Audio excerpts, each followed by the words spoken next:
नमस्कार साथियों। PW only IAS के इस मंच पे आप सभी लोगों का बहुत बहुत स्वागत है।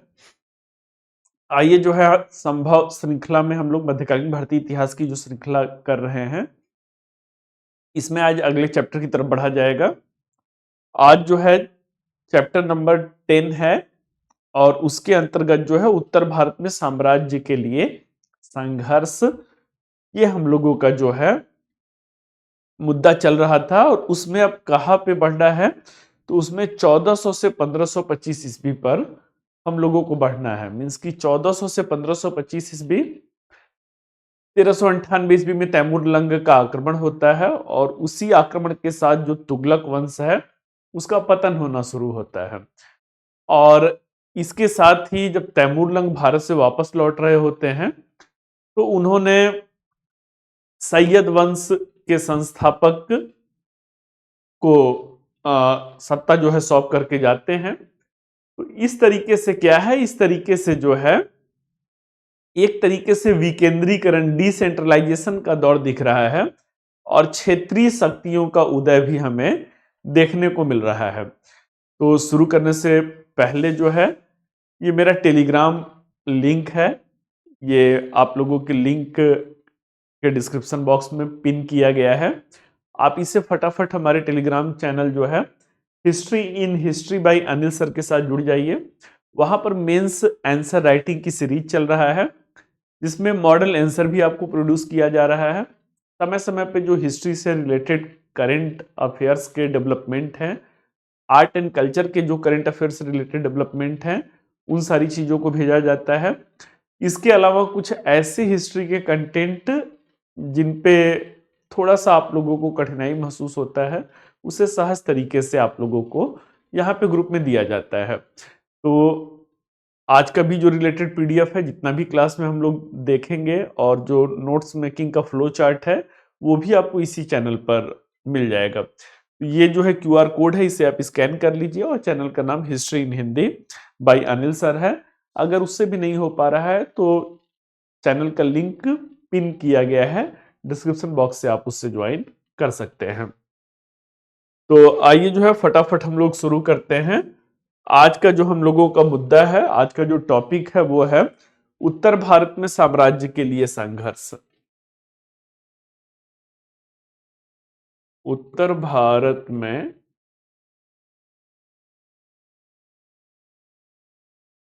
साम्राज्य के लिए संघर्ष कब से कब तक का समय काल है भाई? तो ये 1400 से 1525 ईस्वी है। 1400 से 1525 एडी है। तो आइए देखा जाए उत्तर भारत में साम्राज्य के लिए संघर्ष किस रूप में चल रहा है। तो ये दौर जो है किसका दौर है? 1400 से 1525 ईस्वी जो है, ये बच्चों जो है सल्तनत काल का दौर है। किसका दौर है? सल्तनत काल का दौर है। अब सल्तनत काल के दौर में अभी क्या है, तो इस समय जो है 1400 ईस्वी में तुगलक वंश का पतन हो रहा है। किसकी मृत्यु हो चुकी है? फिरोज शाह तुगलक की मृत्यु हो चुकी है। और फिरोज शाह तुगलक की मृत्यु के साथ ही साथ जो है, अभी बच्चों मैंने आपको बताया 1398 ईस्वी में क्या होता है। 1398 ईस्वी तैमूर लंग का आक्रमण होता है। तैमूर लंग का आक्रमण होता है और इसके साथ ही साथ क्या है, इसके साथ ही साथ जो है तुगलक वंश का पतन होगा। तुगलक वंश का पतन होगा। इसके बाद जो है तुगलक वंश का जब पतन होगा तो फिर कौन आएंगे? तो तुगलक वंश के पतन के साथ ही जो है सैयद वंश आएंगे और इसके बाद जो है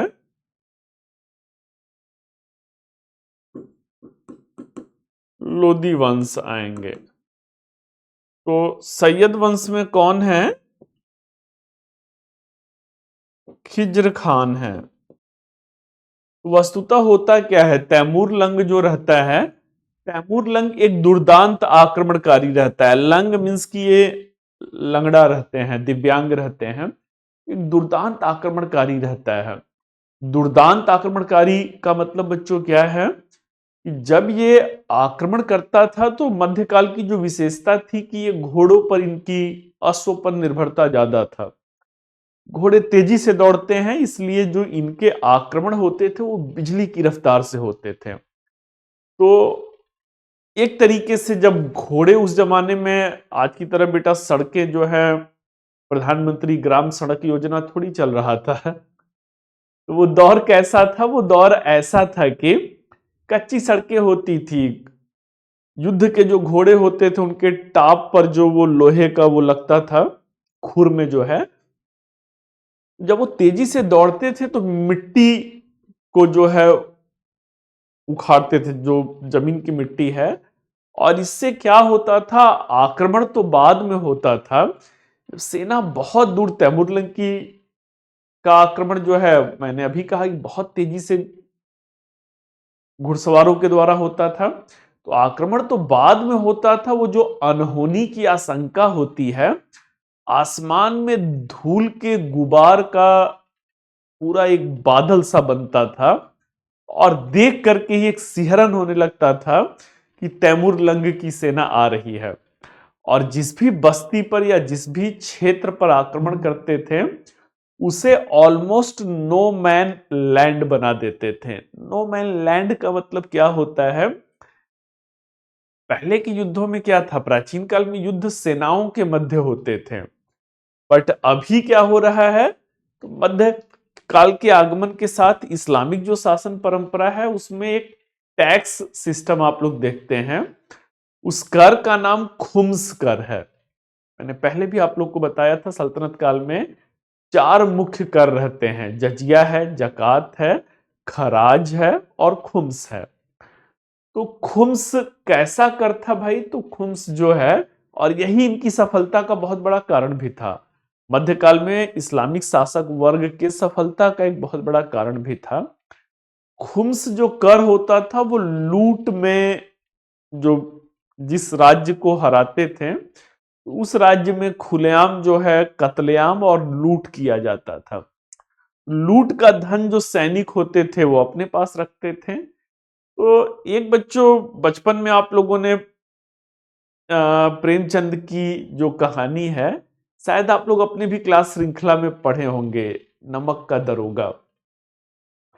नमक का दरोगा जो ये कहानी है, बड़ा ही मार्मिक विषय है कि उसमें कहते हैं ना कि जो तनख्वाह है वो तो तनख्वाह सबको मिलता है, ऊपरी कमाई जो है वो ऊपर वाले की दी हुई नेक अमानत होती है, कुछ ऐसे करके। तो सैनिकों को रेगुलर सैलरी तो मिलता ही था भाई, उससे उनका उतना मनोबल नहीं था जितना उनके अंदर जज्बा होता था कि इस युद्ध में क्या हासिल करना है, जीत हासिल करना है। अगर जीत हासिल करेंगे तो क्या करेंगे, जो पड़ोसी देश है उस पर जो है खुलेआम लूट करेंगे। खुलेआम लूट करेंगे तो लूट का जो धन होता था ये उनके अभिप्रेरणा का मोटिवेशनल फैक्टर होता था। इसलिए वो अपनी क्षमता का 100% युद्ध के मैदान पे देते थे। भारत चूंकि समृद्ध देश था बच्चों, सबको पता था कि भारत की जो मिट्टी की उर्वरता है, मेरे देश की धरती सोना उगले उगले हीरे मोती। भारत के किसानों की समृद्धि, भारत के कारीगर वर्ग की समृद्धि, सोने की चिड़िया बेटा, ऐसे ही थोड़ी कहा जाता था। उसके बाद क्या था, हमारे यहाँ पे परंपरा है जो है, आज भी वो परंपरा है कि शादी विवाह में जब लड़की की शादी होती है तो हर माता पिता अपने सामर्थ्य क्षमता के अनुसार अपनी पुत्री को सोने के आभूषण देते हैं, सोने चांदी के आभूषण देते हैं। अब पहले का जमाना कैसे था? पहले का जमाना कच्ची मिट्टी के घर होते थे। बैंक बैंक वगैरह तो होता नहीं था कि बैंक के लॉकर में जाके रख देंगे, या बैंक का लॉकर भी होता बेटा तो कोई लोकतंत्र थोड़ी है, वो तो आक्रमण हुआ अगर जीत गए तो बैंक को भी लूट लेते। तो सबको पता था, जो बाह्य आक्रमणकारी थे उनको पता था कि यहाँ पे हर घर एक बैंक है। दादी का, चाची का, मम्मी का, सबका गहना जो है, बहू का, सबका गहना जो कच्ची मिट्टी की दीवारें हैं उसी में रखे जाते थे। युद्ध जीतने के बाद क्या होता था? कत्लेआम होता था। कत्लेआम में सबको मार दिया जाता था कि लूटने में कोई डिस्टरबेंस ना हो, कोई रोना गिड़गिड़ाना या पीछे से आक्रमण करना। तो इसलिए तैमूर लंग क्या है? इसलिए तैमूर लंग दुर्दांत आक्रमणकारी कहा गया, मतलब मर्सीलेस उसके जो है मिलिट्री इन्वेजन्स होते थे। तो उसने क्या किया भाई? उसने जो है तुगलक वंश की ईंट से ईंट बजा दिया। जब वो भारत से लौट रहा था तो अपना जो साम्राज्य है वो किसे दे देता है? वो खिज्र खान को दे देता है। और यही खिज्र खान अब क्या हो जाते हैं? यही खिज्र खान जो है अब सैयद वंश के संस्थापक के रूप में जाने जा रहे हैं। तो खिज्र खान ने कभी भी सुल्तान की उपाधि धारण नहीं किया। खिज्र खान ने कभी भी सुल्तान की उपाधि धारण नहीं किया, बल्कि वो अपने आप को क्या कह रहे हैं भाई? तो बल्कि खिज्र खान अपने आप को रैयते आला कह रहे हैं। रैयते आला कह रहे हैं। तो इस तरीके से क्या होता है? इस तरीके से वो जो है अपने आप को रैयते आला, इसका मतलब क्या है? इसका मतलब जो है ये तैमूर लंग के प्रतिनिधि के रूप में अपने आप को प्रस्तुत कर रहे हैं। तैमूर लंग के प्रतिनिधि के रूप में अपने आप को प्रस्तुत कर रहे हैं। एक बेटा आईएएस में क्वेश्चन पूछा हुआ था, सैयद शासक जो है वो कुलाहदारन जो है पहनते थे। ये कुलाहदारन क्या है? तो कुलाहदारन जो है ये एक नुकीली टोपी होता था। ये एक नुकीली जो है टोपी होता था। तो और कुछ सैयद वंश में ऐसा एज सच है नहीं जो इनकी बहुत उपलब्धियों के बारे में बताया जाए। बहुत कम समय तक इन्होंने शासन भी किया था। सैयद वंश जो रहते हैं ये 1414 से लेकर के 1451 ईस्वी तक जो है वो शासन किए रहते हैं। तो ये सैयद वंश का इतिहास है भाई। इसके बाद फिर कौन आते हैं? तो इसके बाद जो है लोदी वंश आते हैं।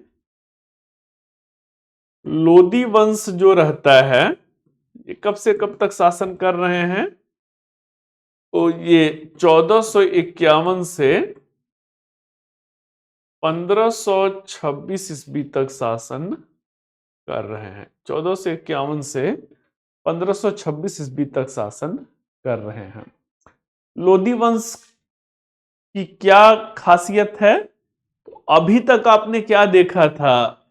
जब मध्यकाल हम लोग शुरू किए थे तो वहां पे अरब आक्रमण देखा था। अरब आक्रमण जो है मोहम्मद बिन कासिम के नेतृत्व में हुआ था। दूसरा जो आपने देखा था वो तुर्क आक्रमण देखा था। महमूद गजनवी हैं, मोहम्मद गौरी हैं, ये लोग तुर्क हैं। सल्तनत काल की जब सामाजिक दशा में आप लोग से चर्चा कर रहा था तो उसी दौरान मैंने बताया था कि इस्लामिक समाज में जो है हिंदुओं की तरह जाति प्रथा नहीं था। वो जाति के आधार पर नहीं बटे हुए थे। They were casteless society, but we can observe the social stratification in terms of racial superiority. इनके मध्य बच्चों जो है नस्लीय श्रेष्ठता के आधार पर हम जो है सामाजिक विभेदीकरण देख सकते हैं।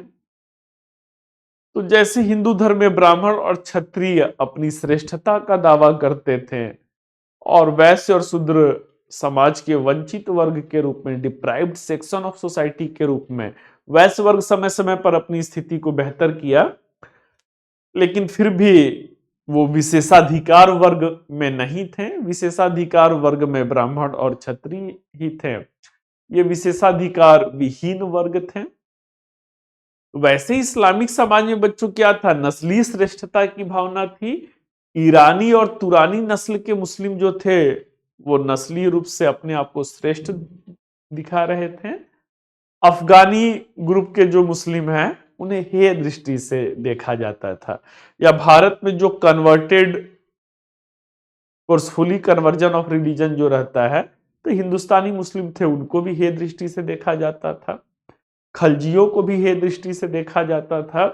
तो लोदी वंश के पहला मुद्दा हम लोगों का क्या है कि इनके जो हैं संस्थापक कौन थे भाई? तो इनके संस्थापक जो हैं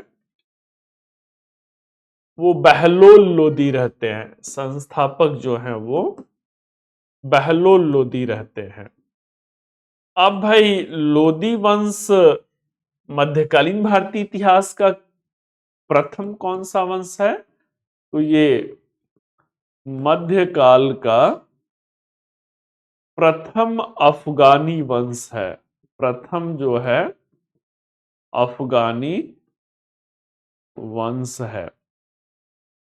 तो ये मध्यकाल के पहले जो हैं अफगानी वंश रहते हैं। चूंकि अफगानों को हेय दृष्टि से देखा जा रहा था, तो ऐसे में बहलोल लोदी जो है, बहलोल लोदी अपने शासन को अस्थायित्व देने के लिए कौन सी नीति लेकर के आते हैं? तो शासन को अस्थायित्व देने के लिए अफगान समानता का सिद्धांत लेकर के आते हैं। अफगान समानता का सिद्धांत लेकर के आते हैं। तो अफगान समानता का सिद्धांत क्या है भाई? तो अपनी स्थिति को सुरक्षित रखने के लिए, इनको पता था ये अफगानी मुस्लिम हैं और अफगानियों को क्या देखा जाता था भाई? अफगानी मुस्लिमों को मुस्लिम हेय दृष्टि से देखा जाता था। ये विशेषाधिकार वर्ग नहीं रहते हैं। तो ऐसे में ही इनको क्या समझ में आता है? बहलोल लोदी को समझ में आता है कि कुछ भी हो जाए, ये तुर्की नस्ल के मुस्लिम जो हैं वो हमेशा इस अवसर की तलाश में होंगे कि कैसे अफगानियों की सत्ता को समाप्त करके तुर्की शासन की स्थापना किया जाए। तुर्की नस्ल के अमीर वर्ग का शासन पे बच्चों कितना दबदबा था। बलबन के बारे में आपने देखा था। बलबन स्वयं क्या करते हैं? बलबन स्वयं जो है अपना जो ताल्लुकात होता है वो ईरान के अफरासियाब वंश से जोड़ते हैं और साथ ही साथ शासन प्रशासन में जो भी उच्च पद रहते हैं उसमें रक्त की शुद्धता के सिद्धांत का पालन किया था। उसे तुर्की नस्ल के अमीर वर्ग को दिया था। तो ऐसे में क्या होता है? ऐसे में जो बहलोल लोदी रहते हैं, बहलोल लोदी जो है वो कौन सा सिद्धांत लाते हैं भाई? तो अफगान समानता का सिद्धांत लाते हैं। और इस सिद्धांत के अंतर्गत क्या किया? तो इस सिद्धांत के अंतर्गत अफगानिस्तान के मुस्लिमों को, अफगानी मुस्लिमों को दिल्ली आने का निमंत्रण दिया और निमंत्रण देने के साथ साथ जो है अफगानी मुस्लिमों को दिल्ली में जो है अपने अमीर वर्ग का हिस्सा बनने का भी अवसर प्रदान किया। अमीर वर्ग का हिस्सा बनने का अवसर दिया जो है। तो अपनी स्थिति को सुरक्षित रखना है इनको। इस बात का बच्चों उस जमाने में ही पता था कि अपने तो अपने होते हैं, अपने तो अपने होते हैं। ऐसे में क्या है, ऐसे में जो है इन्हें लगता है कि अफगानी ही अफगानियों के होंगे। क्यों? क्योंकि अफगानियों का शासन एक अफगानी को साहस देगा। और ऐसे में अफगानिस्तान के मुस्लिमों को जो है आमंत्रित करते हैं। दिल्ली की आबो हवा बच्चों, हिंदुस्तान की जो जीवन की अनुकूल जलवायविक दशाएं रहते हैं, सपोर्टिंग जो है क्लाइमेटिक कंडीशन रहता है, मध्य एशिया अफगानिस्तान के लोगों के लिए एक सपना रहता है। ऐसा देश बेटा दुनिया में कहां मिलेगा जहां पे चार चार मौसम बदलते हों। ऐसा देश दुनिया में कहां मिलेगा जहां के देश की धरती सोना उगले, उगले हीरे मोती। तो ऐसे में क्या है, ऐसे में ये खुद जो है वो चारा फेंकते हैं कि आप आइए जो है दिल्ली अमीर वर्ग का हिस्सा बनिए। और अफगानी आते भी हैं। अफगान समानता के सिद्धांत के अंतर्गत वो क्या करते हैं, तो सिंहासन पे नहीं बैठते हैं। सिंहासन पे बैठते भी हैं तो सिंहासन जो है वो जैसे सुल्तान का सिंहासन, बेटा कभी आइए आप लोग दिल्ली का लाल किला, जो शाहजहां ने तख्ते ताउस बनवाया था जिसे मयूर सिंहासन कहते हैं, वो तो नादिर शाह लूट करके अपने साथ लेकर चला गया। लेकिन उसकी रेप्लिका, रेप्लिका मीन्स की प्रतिकृति, आज भी लाल किला में रखा हुआ है। तो आएंगे तो जो सामने जो है आपको तख्ते ताउस दिखेगा, लगभग उसकी ऊंचाई 7-8 फीट है बेटा, एक सामान्य व्यक्ति के हाइट से भी ऊंचा है।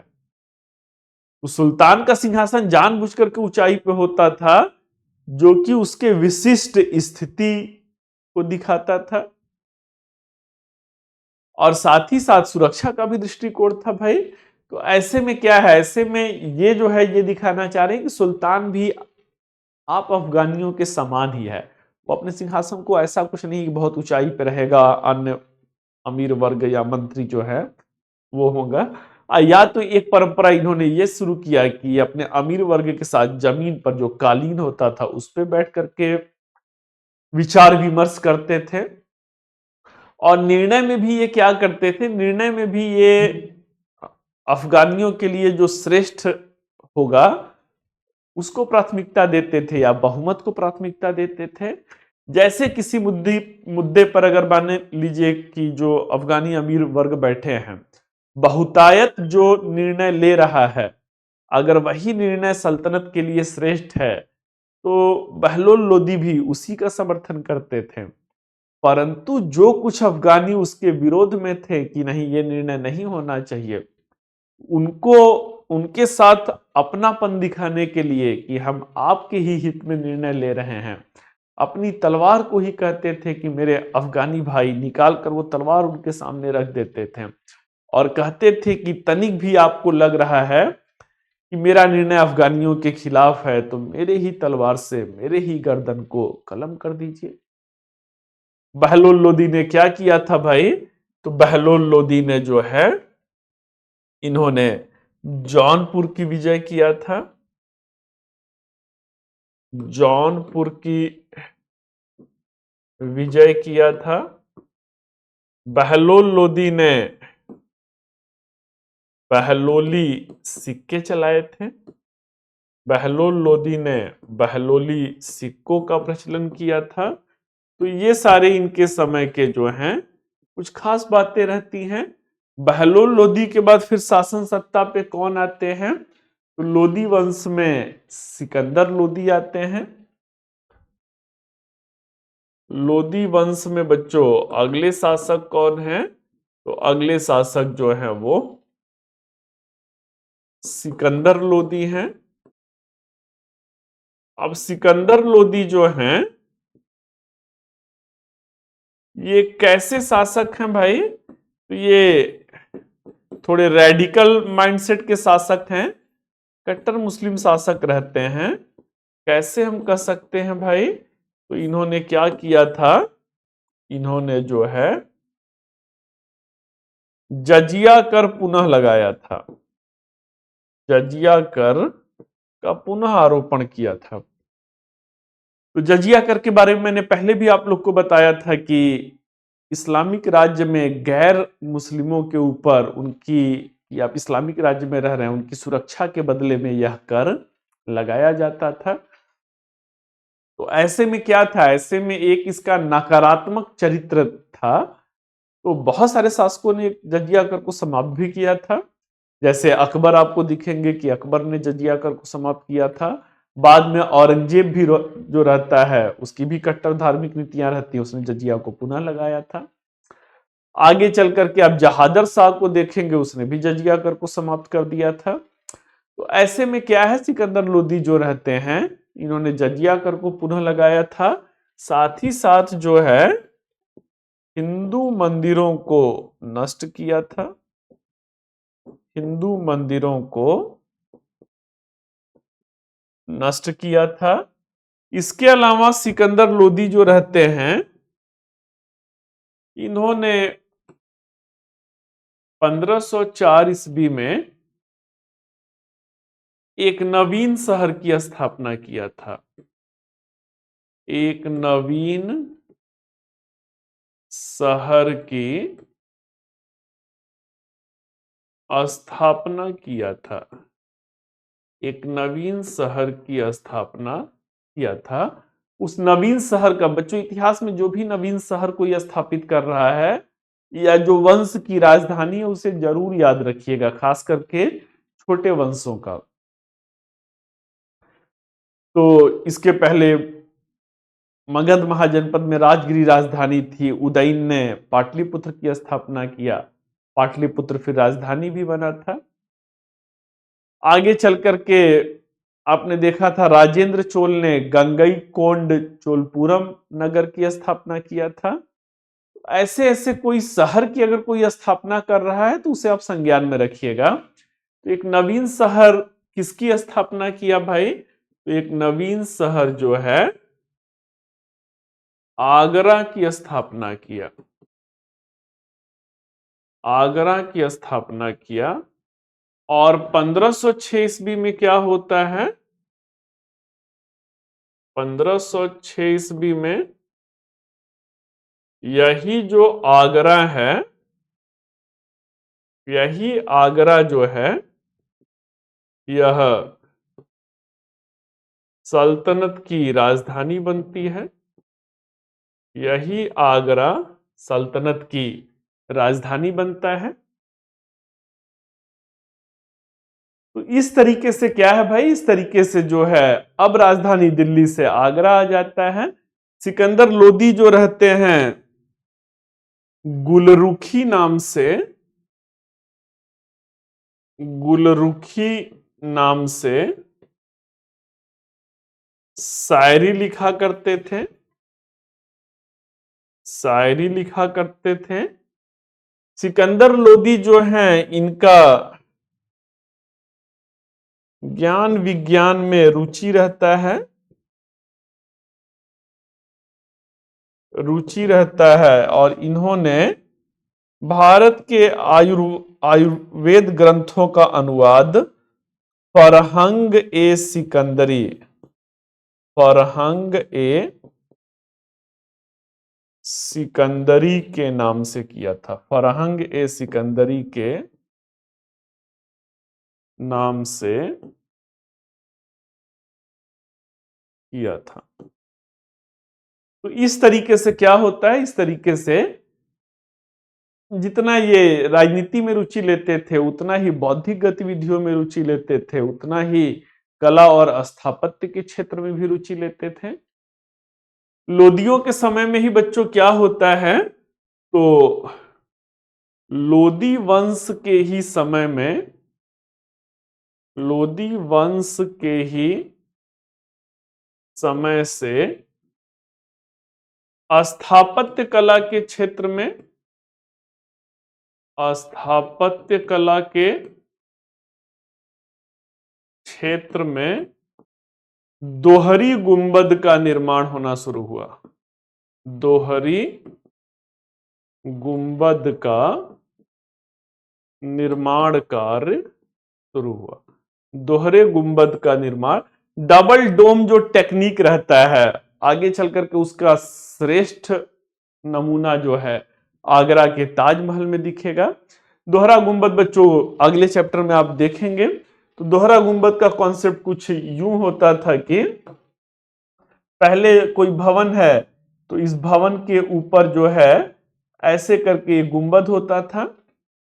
आगे चल करके शासक अपने निर्माण कार्यों से अपनी राजनीतिक हैसियत, अपने साम्राज्य के जो है कह सकते हैं कि उसका जो एलिगेंट एक मैसेज देना चाहते थे। तो इस तरीके से क्या होता है, इस तरीके से भवन को भव्यता देने के लिए ये दोहरा गुंबद होने लगा। क्योंकि भारत उष्ण कटिबंध का क्षेत्र है, वर्ष के अधिकांश समय में यहाँ पे गर्मी का ही माहौल रहता है। बेटा मार्च अप्रैल आने दीजिए, आप देखेंगे जो है कितना तपिश उत्तर भारत में रहता है। तो ऐसे में क्या है, भवन को शीतलता प्रदान करने के लिए भी ये डबल डोम का कॉन्सेप्ट लाया गया। तो आगे चल करके हुमायूं का मकबरा, फिर ताजमहल में इसके श्रेष्ठ जो है नमूने देखने को मिलेंगे। तो चलिए, ये सिकंदर लोदी हैं। अब हम लोग आगे बढ़ते हैं। लोदी वंश के अंतिम शासक कौन है? तो लोदी वंश के जो अंतिम शासक थे, ये कौन है भाई? तो अंतिम शासक जो हैं, इट वॉज इब्राहिम लोदी। इब्राहिम लोदी रहते हैं। इब्राहिम लोदी 1517 से 1526 ईस्वी तक शासन करते हैं। इब्राहिम लोदी के समय तक आते आते क्या होता है,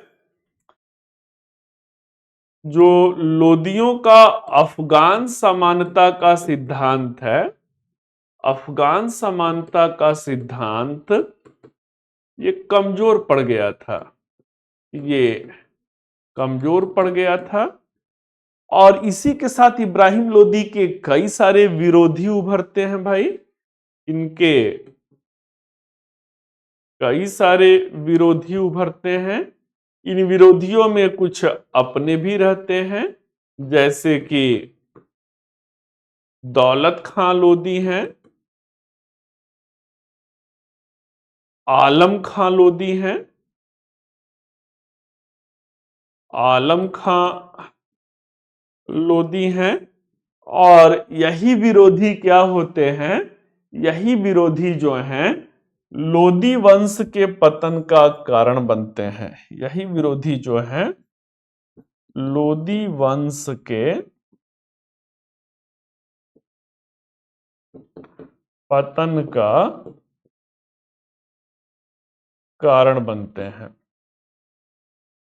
तो जो लोदी वंश का पतन होता है, लोदी वंश के पतन में क्या होगा, तो बाबर हैं।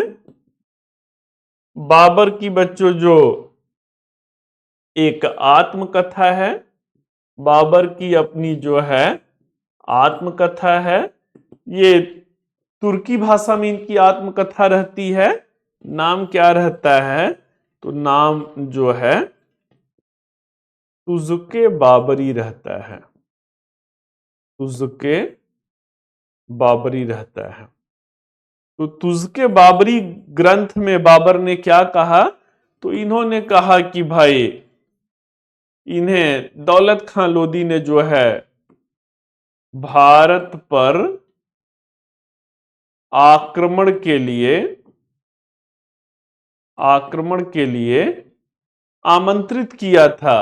मीन्स कि they invited to take a military invasion over India. तो ऐसे में ही क्या होता है, तो ऐसे में इब्राहिम लोदी के समय में ही 1526 ईस्वी रहता है।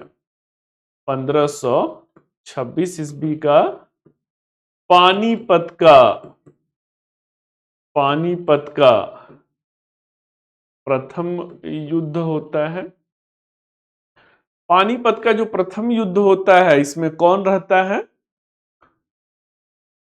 तो पानीपत के प्रथम युद्ध में जो है एक तरफ इब्राहिम लोदी रहते हैं और दूसरे तरफ कौन है? तो दूसरे तरफ जो है बाबर रहते हैं, जहीरुद्दीन बाबर रहते हैं। इब्राहिम लोदी की सेना बड़ी रहती है, बाबर की सेना मात्र 10,000 की सेना है। जबकि इब्राहिम लोदी की जो सेना है बच्चों, वो कितनी सेना है? तो इब्राहिम लोदी की सेना जो है वो 1 लाख की सेना रहती है। 1 लाख ह्यूज आर्मी बेस रहता है। परंतु बाबर कैसे जीतता है? तो बाबर ने इस युद्ध में जो युद्ध की रणनीति होता है, तो इस रणनीति में उसने जो है तुगलमा युद्ध पद्धति का प्रयोग किया था। किसका प्रयोग किया था?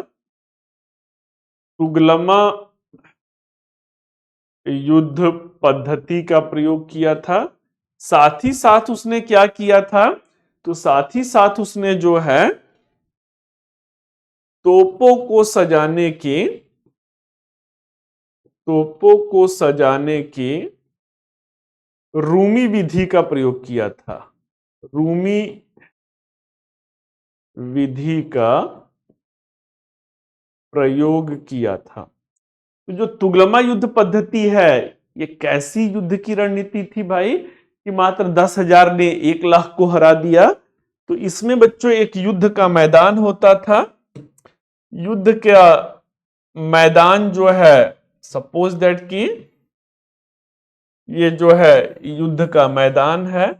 अब युद्ध के मैदान में जो बाबर की सेना है, ऐसे एक मान लीजिए इधर इब्राहिम लोदी की सेना, इधर बाबर की सेना, तो एक तरफ ये क्या करेंगे, एक तरफ जो है डीप ट्रेंच होगा, गहरी जो है खाई खोदा जाएगा और इस गहरी खाई को आसपास के जो पेड़ हैं उनको काट करके उससे जो है खाई को ब्लॉक कर दिया जाए कि इधर से कोई दुश्मन सेना जो है ना आने पाए। इसके साथ क्या है भाई? तो इसके साथ जो 10,000 सैनिक है बच्चों, कहा जाता है एकता में शक्ति होती है। यहां पर सेना बिखरी हुई है। एक कौन सी सेना है? तो एक जो है राइट विंग है बच्चों, दाहिनी तरफ की सेना दाहिने तरफ खड़ी है। एक लेफ्ट विंग है, मतलब एक पश्चिम दिशा में खड़ी है, बहुत दूर पूरब दिशा में सेना खड़ा है। और एक जो है सेंट्रल विंग है और सेना की एक टुकड़ी जो है कहीं दूर जो है आराम फरमा रहे हैं। तोपों को सजाने की ये जो रूमी विधि है, ये क्या है भाई? ये रूमी विधि क्या है? तो तोपों को सजाने की रूमी विधि जो है, दो रथों के बीच में क्या होगा? दो रथों के बीच में ये रथ है, तो दो रथों के बीच में एक जो है तोप होगा। भारतवर्ष में पहली बार क्या हो रहा था? दो रथों के बीच में जो है एक तोप होगा। अब बच्चों 10,000 की सेना 1 लाख को कैसे हराते हैं? तो भारतवर्ष में पहली बार तोप का प्रयोग हो रहा था। ये 2016 का प्रश्न है आईएएस का। तोप का प्रयोग हो रहा था। बारूद का प्रयोग बच्चों इनसे बहुत पहले शुरू हो गया था। बाबर से बहुत पहले जो है आई फील कि मोहम्मद प्रथम रहता है जिसने बारूद का प्रयोग किया था। This was the first instance of using the artillery at the battle ground. युद्ध के मैदान पे पहली बार तोपों का प्रयोग हो रहा है। अब इधर क्या है? इधर इब्राहिम लोदी की 1 लाख की सेना है।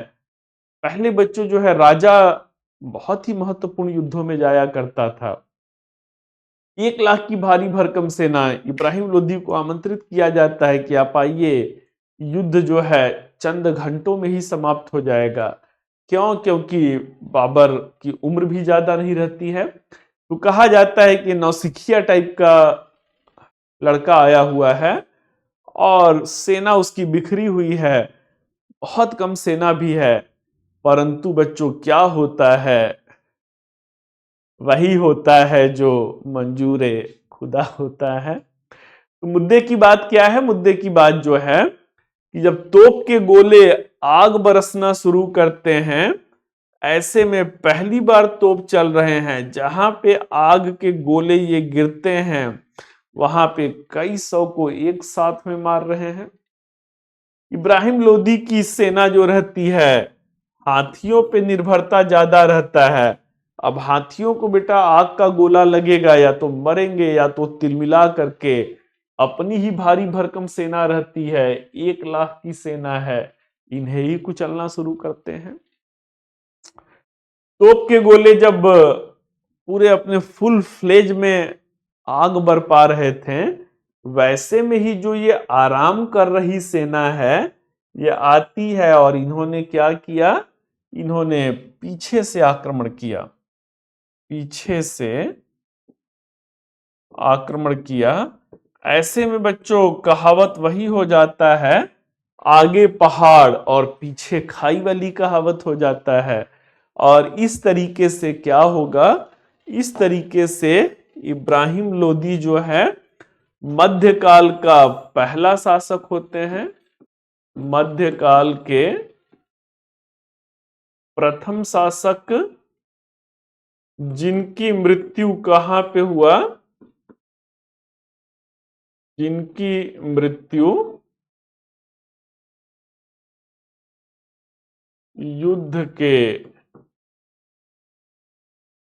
मैदान पर हुआ, जिनकी मृत्यु युद्ध के मैदान पे हुआ। तो he was the first king of the medieval India who was assassinated at the battle ground. हाथी पे बैठे हुए रहते हैं, एक तीर आके इनके आंख में लगता है, गिरते हैं, प्राण पखेरु हो जाते हैं।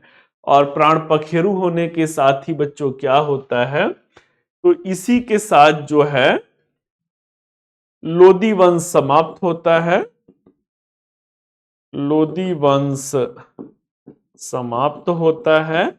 और कौन आ जाएगा भाई? तो 1526 ईस्वी से भारत में मुगल वंश की नींव पड़ेगा, मुगल वंश की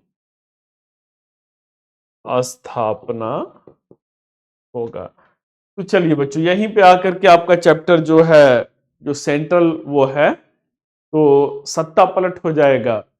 अब हम लोगों के मुद्दे की बात क्या है? तो इस चैप्टर में उत्तर भारत में जो साम्राज्य के लिए संघर्ष है, यहां पे क्षेत्रीय राज्यों के बारे में देखते हैं। उत्तर भारत में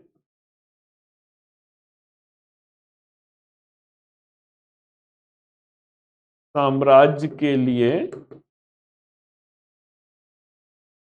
जो संघर्ष है, यहां पे किसे देखा जाए? तो यहां पर जो क्षेत्रीय शक्तियां हैं, इन क्षेत्रीय शक्तियों में कौन आता है? तो इन क्षेत्रीय शक्तियों में जो है गुजरात है, गुजरात है। इन क्षेत्रीय शक्तियों में मालवा है। इन क्षेत्रीय शक्तियों में बच्चों जो है मेवाड़ है। इन क्षेत्रीय शक्तियों में जो है कश्मीर है। तो आइए इन क्षेत्रीय शक्तियों को देखा जाए और शुरू करते हैं कहां से। इसमें क्षेत्रीय शक्तियों में बंगाल भी है।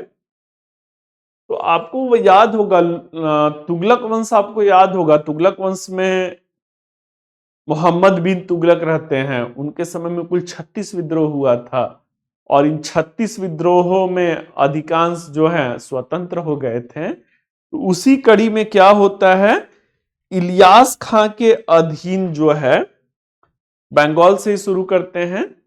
तो बंगाल में क्या है भाई, तो बंगाल में इलियास खां रहते हैं।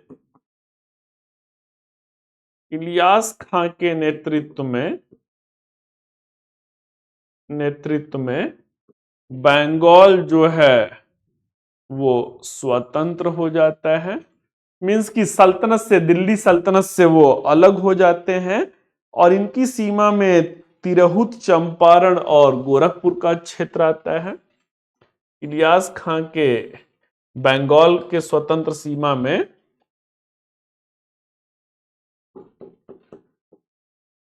तिरहुत है, गोरखपुर, ये यूपी का क्षेत्र है। मतलब बंगाल की सीमा कहां तक है भाई, तो बंगाल की सीमा जो है पूर्वी उत्तर प्रदेश तक है। चंपारण का भी क्षेत्र जो है इन्हीं के उसमें आता है, साम्राज्य सीमा का हिस्सा रहता है। तो इस तरीके से इलियास खां की मृत्यु के बाद उनका बेटा सिकंदर जो है गद्दी पर बैठता है। अब स्वतंत्र बंगाल राज्य की राजधानी हम लोग देख लेते हैं भाई। ये जो स्वतंत्र बंगाल बनता है, इनकी राजधानी कहां पे थी, तो राजधानी बच्चों ध्यान में देना है, कभी कभी वो स्टेटमेंट के रूप में पूछते रहते हैं। तो पंडुआ है, पंडुआ है, और बाद में गौड़ भी इनकी जो है राजधानी के रूप में स्थापित होता है। यहां पे हिंदुओं ने क्या किया था, बंगाली भाषा को संरक्षण दिया था। बंगाल में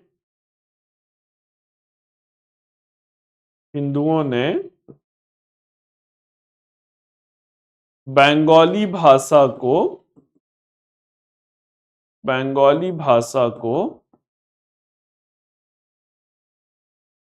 संरक्षण दिया था। आगे बच्चों यहीं पे जो है मालाधर बसु रहते हैं, जिन्होंने श्री कृष्ण विजय जो है ग्रंथ लिखा था। मालाधर बसु हैं, इन्होंने कौन सा ग्रंथ लिखा, तो इन्होंने जो है श्री कृष्ण विजय जो है ये ग्रंथ लिखा था। तो मालाधर बसु की जो है श्री कृष्ण विजय, ये एक प्रमुख ग्रंथ के रूप में रहता है। अब आगे बढ़ते हैं और अगला देखते हैं कि गुजरात राज्य जो है वो क्या है। अगला बच्चों जो है वो गुजरात राज्य की तरफ बढ़ते हैं। अब जो गुजरात रहता है ये किसके नेतृत्व में स्वतंत्र होते हैं, फैक्चुअल डेटा है बेटा, थोड़ा सा देखना होगा। तो 1407 ईस्वी में जफर खां रहते हैं। 1407 ईस्वी में जफर खां ये स्वतंत्र गुजरात की स्थापना करते हैं और मुजफ्फर शाह की उपाधि धारण करते हैं। मुजफ्फर शाह की उपाधि जो है इन्होंने धारण किया था। अगले बच्चों कौन आते हैं, तो गुजरात जब स्वतंत्र होता है तो यहां पर इसके वास्तविक संस्थापक कौन होंगे, तो वास्तविक संस्थापक अहमद शाह होंगे। वास्तविक जो संस्थापक होंगे वो कौन होंगे भाई, तो वास्तविक संस्थापक जो हैं वो अहमद शाह नामक एक शासक होंगे। अहमद शाह ने राजधानी किसे बनाया, तो इन्होंने जो है अहमदाबाद की स्थापना किया और अहमदाबाद को राजधानी बनाया। अहमदाबाद को अहमद शाह ने अपनी राजधानी बनाया। इस तरीके से गुजरात की जो रियासत है बच्चों वो मध्यकाल में फलना फूलना शुरू हुआ। इन्होंने क्या किया, इन्होंने अहमद शाह ने हिंदुओं पर जजिया कर लगाया। इन्होंने हिंदुओं पर जजिया कर लगाया। साथ ही साथ इन्होंने कुछ हिंदू मंदिरों को भी तोड़वाया, कुछ हिंदू मंदिरों को तोड़वाया, को तोड़वाया जो है। तो ये बच्चों जो हैं अहमद शाह रहते हैं, ये अहमद शाह के द्वारा किए गए उनके कार्य रहते हैं। परंतु मानिक चंद और मोती चंद को अपना मंत्री भी बनाया था। इनकी उदारता भी दिख रहा है। मानिक चंद और मोती चंद नाम के हिंदुओं को जो है इन्होंने अपना मंत्री भी बनाया था। आगे अगर देखा जाए तो क्या है भाई, बहुत ही न्यायप्रिय शासक रहते हैं। अहमद शाह जो रहते हैं ये एक न्यायप्रिय शासक रहते हैं और अपने दामाद को क्या किया था, अपने दामाद को सरे बाजार मृत्यु दंड की सजा दिया था। तो इस तरीके से क्या है, इस तरीके से एक वास्तविक संस्थापक और उसमें जो है किसी भी कृत्य को धार्मिक कट्टरता के रूप में ना देख करके भाई दामाद को मृत्यु दंड दिया, तो यहां पे कोई तो ऐसा वो दिख नहीं रहा है।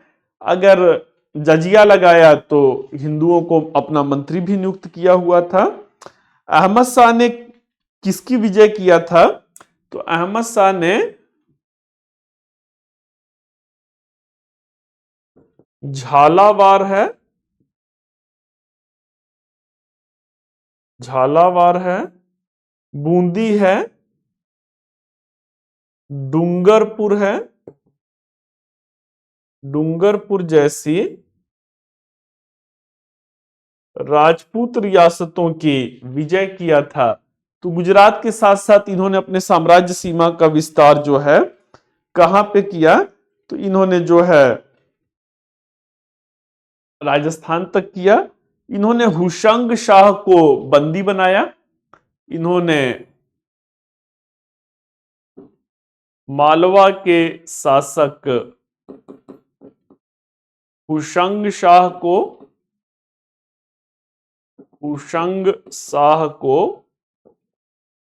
पराजित किया और उन्हें जो है बंदी भी बनाया। तो इस तरीके से गुजरात रियासत की जो लोकप्रियता रहती है ये इसको बहुत आगे तक ले जाते हैं। गुजरात रियासत में ही बच्चों एक शासक और कौन होते हैं, तो यहां पर गुजरात में जो है एक शासक महमूद बेगड़ा होते हैं। एक पुर्तगाली यात्री रहते हैं, नाम रहता है डुआर्टो बारबोसा। तो डुआर्टो बारबोसा ने क्या कहा, डुआर्टो बारबोसा ने कहा कि महमूद बेगड़ा जो है वो सर्प विष लेता था। सर्प विष लेने से वो एक विषैला पुरुष था और वो कहते हैं कि जब भी कोई मक्खी या मच्छर उसके शरीर पे बैठता था तो वो मक्खी या मच्छर खुद ही मर जाते थे।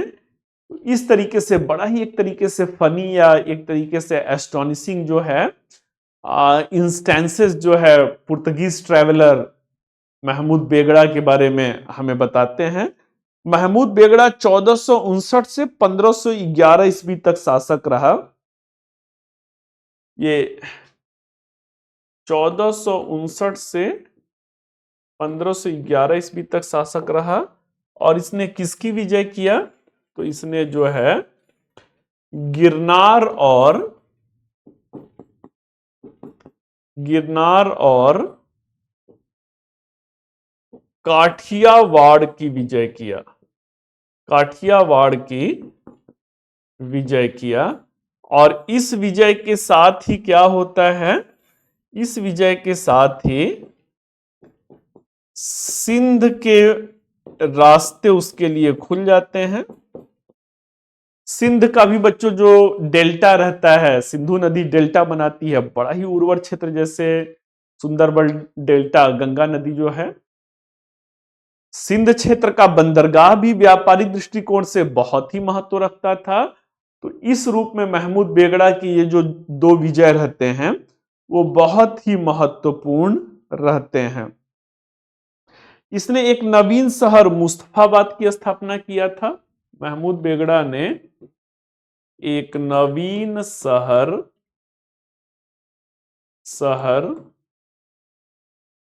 मुस्तफाबाद की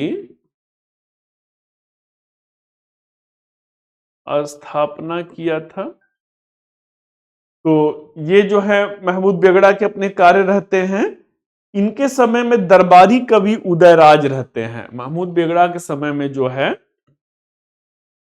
दरबारी कवि कौन है, तो दरबारी कवि जो है उदयराज हैं। ये बेटा फैक्चुअल डेटा है, लेकिन दो दो चार चार की पॉइंट हैं, तो आप ये इसे या तो रट्टा मार लीजिए या जैसे भी कर लीजिए। क्यों? क्योंकि यहां से जो है प्रश्न वो काहे बगाहे स्टेटमेंट बना करके पूछ सकते हैं। अगला बच्चों देसी रियासत कौन है, तो अगला देसी रियासत जो है मालवा है। मालवा जो है पश्चिमी मध्य प्रदेश का क्षेत्र है। मालवा जो है इसकी राजधानी, जो मालवा रियासत मध्यकाल में स्थापित होता है लगभग 1400 से 1526 के मध्य में। इसकी दो राजधानी रहती है। प्रारंभ में धार रहता है और बाद में मांडू जो है इनकी राजधानी बनती है। अब क्या है भाई, मालवा के शासक जो हैं हुसंग शाह रहते हैं।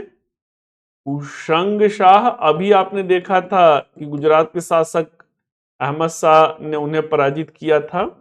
तो हुसंग शाह जो रहते हैं धार्मिक सहिष्णुता की नीति का पालन किया था।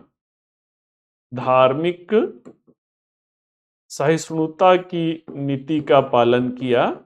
और इसके अंतर्गत उन्होंने क्या किया था, इसके अंतर्गत उन्होंने हिंदू मंदिरों का निर्माण करवाया था। मंदिरों का निर्माण करवाया था। This was the tolerance policy of Hushang Shah. आगे बच्चों कौन होते हैं, तो आगे जो है महमूद खिलजी जो रहते हैं वो आते हैं। और महमूद खिलजी जो रहते हैं वो एक कट्टर शासक, मालवा में कौन है, तो मालवा में जो है महमूद खिलजी हैं। और महमूद खिलजी जो हैं वो क्या होते हैं, तो ये एक कट्टर शासक सिद्ध होते हैं। एक कट्टर शासक सिद्ध होते हैं। और इन्होंने क्या किया था, इन्होंने जो है हिंदू मंदिरों को तुड़वाया था। हिंदू मंदिरों को तुड़वाया था। तो यही इतिहास का बच्चों धूप और छांव का खेल है। जी, जो कहा जाता है ना, जाकी रहे भावना जैसी, प्रभु मूरत मिले तिन तैसी। कुछ वैसा ही, कोई मंदिरों को बनवा रहा है तो कोई जो है वो तुड़वा रहा है। मालवा शैली में किसका किसका वो होता है भाई, तो स्थापत्य कला की एक मालवा शैली है। स्थापत्य कला की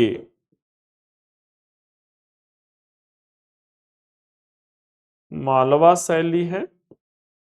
स्थापत्य कला की जो मालवा शैली है इसमें क्या है, तो इसमें जो है हिंडोला महल है। हिंडोला महल का निर्माण कराया गया। जाज महल का निर्माण करवाया गया। जाज महल का निर्माण करवाया गया। और क्या है भाई, तो ऊंचे कुर्सी और रंगीन चिकनी टाइलों का प्रयोग है। इस शैली में जो है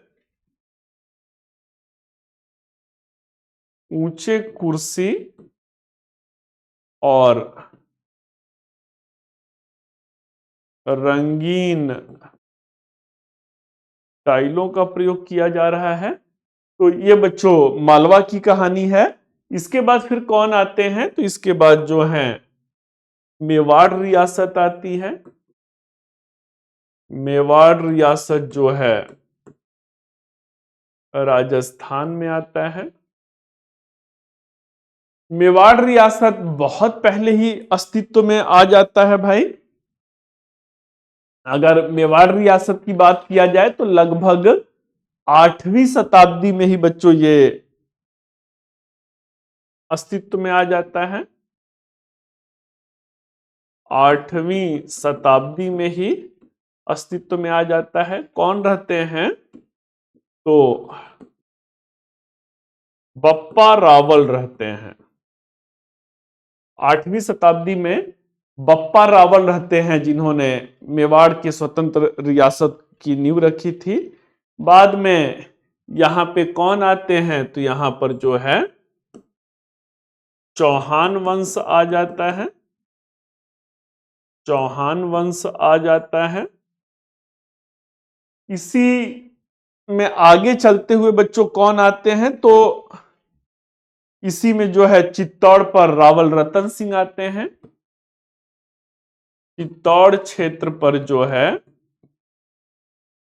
रावल रतन सिंह है। इसी रावल रतन सिंह को किसने पराजित किया था, इनको जो है अलाउद्दीन खिलजी ने पराजित किया था। माजरा बच्चों था कि चित्तौड़ जो है गुजरात वाले राजमार्ग पे आता था। अलाउद्दीन खिलजी की निगाहें गुजरात तक थी। साथ ही साथ जो है एक किंवदंती है मलिक मोहम्मद जायसी की, पद्मावत है। तो पद्मावती इनकी पत्नी रहते हैं। ये किंवदंती है बेटा, कोई हिस्टोरिकल इसका कोई बहुत ठोस प्रमाण नहीं मिलता है।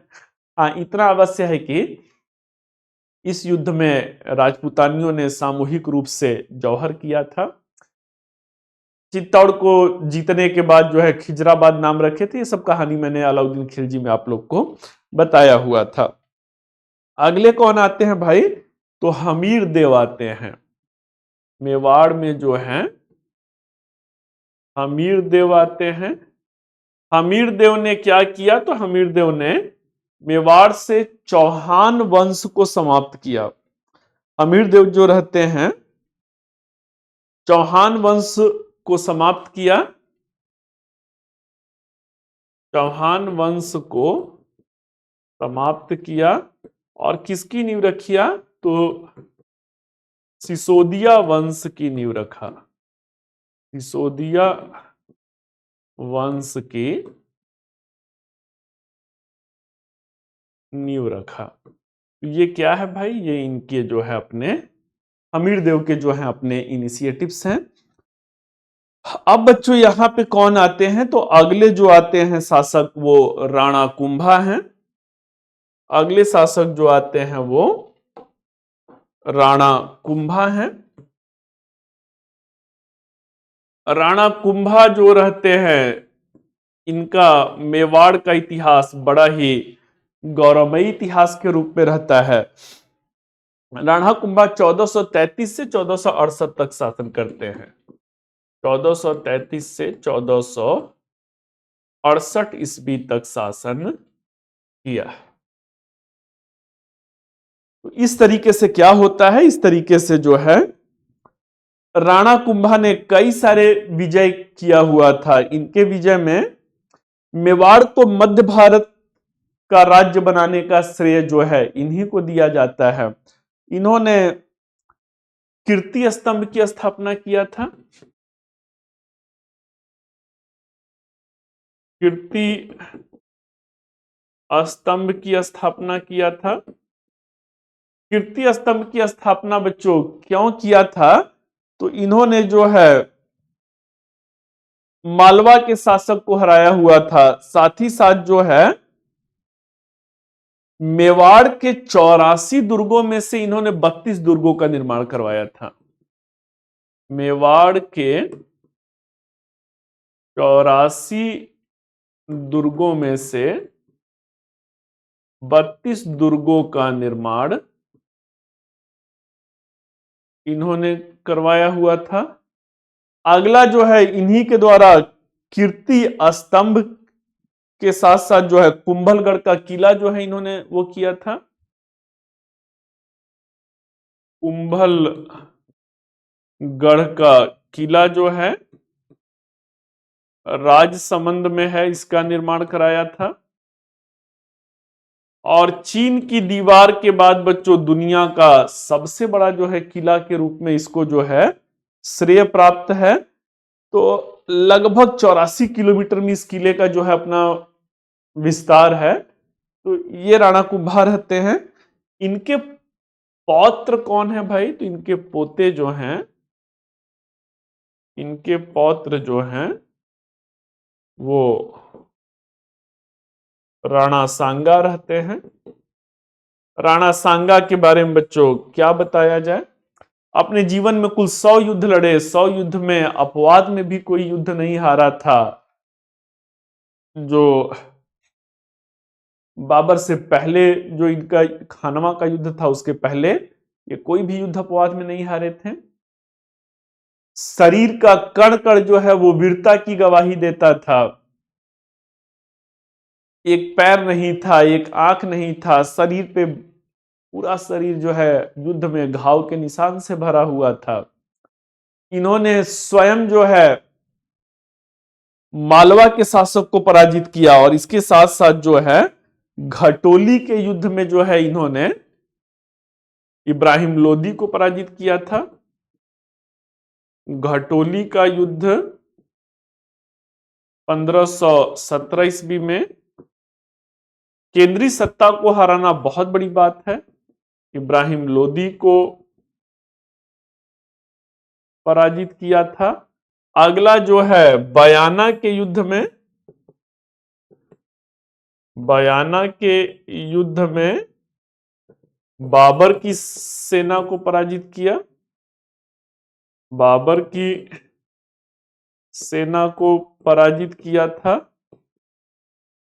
अगला बच्चों मालवा के शासक को पराजित करके 6 महीने तक अपने यहां पर जो है कैद करके रखते हैं। हालांकि अंत में खानवा के युद्ध में ये जो है पराजित होते हैं और उसी में ये बुरी तरह से घायल हुए रहते हैं। कुछ समय के बाद इनकी मृत्यु हो जाती है। मीराबाई जो रहती हैं इन्हीं की बहू रहती हैं। तो ऐसे में क्या है, ऐसे में जो है ये इनका जो है अपना योगदान है राणा सांगा का। इसके बाद बच्चों महाराणा प्रताप आते हैं। महाराणा प्रताप के बारे में क्या कहना, रणवीर चौकरी भर भर के चेतक भया निराला था। तो इस तरीके से महाराणा प्रताप की जो अमर बलिदानी है, जो उनका त्याग है, वो इतिहास में अपने मातृभूमि और स्वाधीनता की मिसाल भारत पे ही नहीं अंतर्राष्ट्रीय मंच पर रखता है। वियतनाम का जब युद्ध अमेरिका से हो रहा था तो उनको प्रेरणा किससे मिलता है? उनको प्रेरणा भारत के छत्रपति शिवाजी महाराज और महाराणा प्रताप जो अपनी मातृभूमि के लिए देश की केंद्रीय सत्ता मुगलों से लड़े थे। अब्राहम लिंकन की मां, अब्राहम लिंकन का एक भारत का दौरा तय रहता है। वो अपनी मां से पूछते हैं कि मैं जो सबसे पुरानी दुनिया की सभ्यताओं में से एक भारत जा रहा हूं, आपके लिए क्या लाऊं? उनकी मां ने कहा था कि तुम मुझे उदयपुर की एक मुट्ठी मिट्टी लेकर के आना।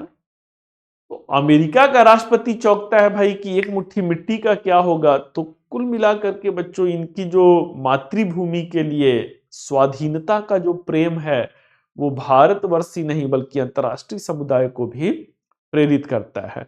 अब बच्चों अब अंतिम हम लोग बढ़ते हैं और कौन है? तो अंत में जो है हमारे पे कश्मीर आता है। कश्मीर में जो है जैनुल आबिदीन बसते हैं। तो कश्मीर रियासत है।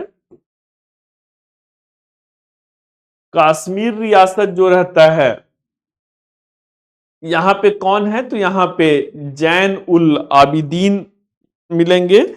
जैन उल आबिदीन को क्या कहा जाता है, तो जैन उल आबिदीन को कश्मीर का अकबर कहा जाता है। मतलब कुछ तो उन्होंने ऐसा किया था भाई, ऑन बिहाफ ऑफ दैट उन्हें कश्मीर का जो है अकबर कहा जाता है। तो ऐसे में क्या है, ऐसे में अगर हम लोग देखें तो जैनुल आबिदीन के द्वारा जो है कश्मीर की घाटी में एक अपना प्रतिमान प्रस्तुत किया जाता है, एक नवीन अध्याय रचा जाता है। तो जैनुल आबिदीन कब से कब तक शासन करते हैं, ये 1420 से 1470 ईस्वी तक शासन करते हैं। और इन्हें क्या कहते हैं, इन्हें कश्मीर का अकबर कहते हैं। इन्होंने क्या किया भाई, तो इन्होंने घाटी में हिंदुओं को बसने के लिए प्रेरित किया, बसने या आने के लिए प्रेरित किया। इनसे पहले जो है एक कट्टर शासक सिकंदर शाह रहते हैं, सिकंदर शाह ने कत्लेआम किया था, हिंदुओं या कश्मीरी पंडितों को वहां से खदेड़ा था। तो आगे क्या करते हैं, तो श्रिया भट्ट जो रहते हैं, हिंदुओं को उच्च पद इन्होंने प्रदान किया। कश्मीर में जैन उल आबिदीन रहते हैं। तो इन्होंने क्या किया भाई, तो इन्होंने हिंदुओं को उच्च पद प्रदान किया, हिंदुओं को उच्च पद प्रदान किया।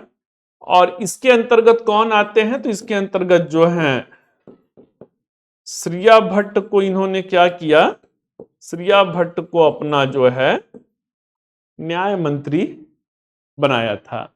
इसके साथ साथ उन्होंने क्या किया, तो इन्होंने हिंदू मंदिरों का पुनर्निर्माण कराया, हिंदू मंदिरों का पुनर्निर्माण कराया।